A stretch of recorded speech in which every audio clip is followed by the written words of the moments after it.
परमेश्वर कबीर जी ने गरुड़ से कहा कि आप पहले अपने स्वामी श्री विष्णु जी से आज्ञा ले लो कि मैं अपना कल्याण कराना चाहता हूँ। एक महान संत मुझे मिले हैं, मैंने उनका ज्ञान सुना है, यदि आज्ञा हो तो मैं अपना कल्याण करा लूँ। मैं आपका दास नौकर हूँ, आप मालिक हैं, हमें सब समय इकट्ठा रहना है। यदि मैं छिपकर दीक्षा ले लूँगा तो आपको दुख होगा। गरुड़ ने ऐसा ही किया, विष्णु जी से सब बात बताई। श्री विष्णु जी ने कहा, मैं आपको मना नहीं करता, आप स्वतंत्र हैं, आपने अच्छा किया, सत्य बता दिया, मुझे कोई ऐतराज नहीं है। हे धर्मदास, मैंने गरुड़ को प्रथम मंत्र दीक्षा 5 नाम कमलों को खोलने वाले प्रत्येक देव की साधना के नाम दीक्षा दी। गरुड़ देव ने कहा कि हे गुरुदेव, ये मंत्र तो इन्हीं देवताओं के हैं, ये तो इन्हीं ब्रह्मा विष्णु महेश के मंत्र हैं, अमर पुरुष का मंत्र तो है ही नहीं। परमेश्वर कबीर जी ने कहा कि ये इनकी पूजा के मंत्र नहीं है, यानी मैंने तुझे जो 5 मंत्र दिए हैं ब्रह्मा विष्णु महेश के, ये इनकी पूजा के मंत्र नहीं है। ये इन देवताओं को अपने अनुकूल करके इनके जाल से छूटने की चाबी है, इनके वशीकरण मंत्र हैं ये देवता हमें यहाँ की भौतिक सुख सुविधा प्रदान करते रहेंगे यदि हम इनके नाम का जाप करते रहेंगे, तो इनकी साधना करते रहेंगे। तो जैसे मजदूर अगर मजदूरी करता रहेगा, फैक्ट्री में काम करेगा, तो मालिक मजदूरी देता रहेगा। हम उस मालिक की पूजा नहीं कर रहे, हम तो मेहनत कर रहे हैं और मेहनत के बदले हमें वो पैसा दे रहा है। तो गुरुदेव ने कहा कि ये 5 मंत्र इन देवी देवताओं के जो मैंने तुम्हें दिए हैं, ये इनकी पूजा नहीं है, ये इनकी साधना है। साधना में पूजा में रात दिन का अंतर होता है। ये इनके वशीकरण मंत्र हैं। जैसे भैंसे को आकर्षित करने के लिए यदि उसको भैंसा भैंसा करते हैं तो वह आवाज करने वाले की ओर देखता तक नहीं। जैसे कुत्ते को कुत्ता कुत्ता कहेंगे वो नहीं देखेगा, भैंसे को भैंसा भैंसा कहेंगे वो नहीं देखेगा। अगर उनसे लाभ लेना है, उनको वश में करना है, आकर्षित करना है, तो उनका एक मूल मंत्र है, बीज मंत्र है।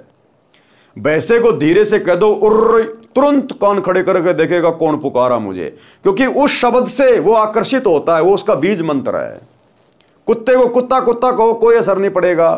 धीरे से बोल दो त्योल त्योल, तुरंत आपकी तरफ आकर्षित हो जाएगा, पूंछ हिलाने लग जाएगा, क्योंकि वो मजबूर है उस मंत्र के वशीभूत होकर आपके निकट आने के लिए।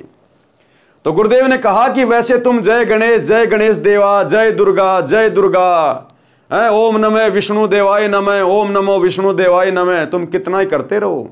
ये तो खाली इनके शरीर के नाम है, इनकी पहचान है, इनके मूल मंत्र अलग हैं जो मैंने तुम्हें दे दिए 5 मंत्र के रूप में।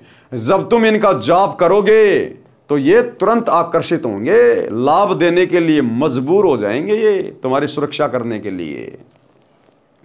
तो वो 5 मंत्र जो गरुड़ जी को दिए, वही 5 मंत्र तो आप और हम भगत भाई बहनों को गुरुदेव दीक्षा में दे रहे हैं। हमें तो वरन उससे 2 मंत्र और ज्यादा दे रहे हैं गुरुदेव, हमें तो 7 मंत्र दे रहे हैं। गरुड़ को तो केवल 5 ही मंत्र दिए थे, क्योंकि उस योनि में मोक्ष नहीं हो सकता।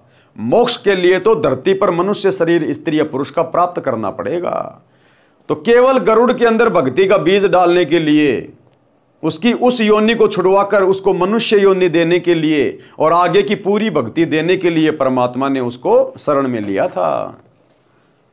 तो क्या कहा गुरुदेव ने, जैसे भैंसे को आकर्षित करने के लिए यदि उसको भैंसा भैंसा कहते हैं तो वह आवाज करने वाले की ओर देखता तक नहीं।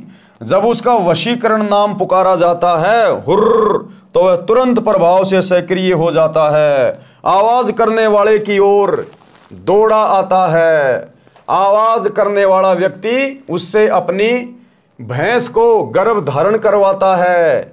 इसी प्रकार आप यदि श्री विष्णु जी के अन्य किसी नाम का जाप करते रहे, वे ध्यान नहीं देंगे। जैसे लोगों ने किताबें बना रखी है, विष्णु सहस्त्रनामा, विष्णु के 1000 नाम, लोग रटते रहते हैं उसके 1000 नाम, कुछ नहीं होगा। 0/0, समय खराब, श्वासें खराब, व्यर्थ में थूक बिलो रहे हो। वैसे को वैसा वैसा करते रहो, झोटा झोटा करते रहो, मोटा मोटा करते रहो, काला काला करते रहो, नहीं देखेगा। उसका वशीकरण मंत्र जाप करो, धीरे से तुरंत कान खड़े करेगा। तो इन देवी देवताओं के नाम की कितनी माला फेरते रहो भाई और बहनों, मंदिरों में मस्जिदों में जाते रहो, तीर्थों पे जाते रहो। 0/0, समय खराब, धन खराब, श्वासें बर्बाद। अगर वास्तव में लाभ चाहते हो इन देवी देवताओं से जो ये दे सकते हैं अपने स्तर का, तो भी आपने अधिकारी गुरु से इनके मंत्र लेने पड़ेंगे। और अधिकारी गुरु वर्तमान में धरती पर एकमात्र सतगुरु रामपाल जी हैं, इनके अलावा कोई दीक्षा देने का अधिकारी नहीं है। इसी प्रकार आप यदि श्री विष्णु जी के अन्य किसी नाम का जाप करते रहें, वे ध्यान नहीं देंगे। जब आप इस मंत्र का जाप करोगे तो विष्णु देव जी तुरंत प्रभावित होकर साधक की सहायता करते हैं।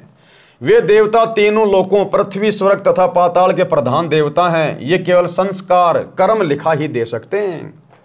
ब्रह्मा विष्णु महेश अपनी तरफ से ना किसी का अच्छा कर सकते, ना किसी का बुरा कर सकते। ये तो बेचारे नौकर हैं, ये तो काल के अधीन होकर अपना कार्य कर रहे हैं। देवी पुराण में 3रे स्कंद में खुद श्री विष्णु जी स्वीकार कर रहे हैं कि हमें तो हर प्रकार से देवी के अधीन होकर कार्य करना पड़ता है। तो ये किसी का कुछ नहीं कर सकते, ना भला ना बुरा। इनको ऊपर से जो आदेश आता है ये केवल उतना ही कर सकते हैं। जैसे मैनेजर अपनी जेब से किसी को तनख्वाह नहीं दे सकता, ना किसी की तनख्वाह को काट सकता। मालिक ने ऊपर से जितनी तनख्वाह बना के दे दी मजदूरों की, उसका काम केवल बांटने का है।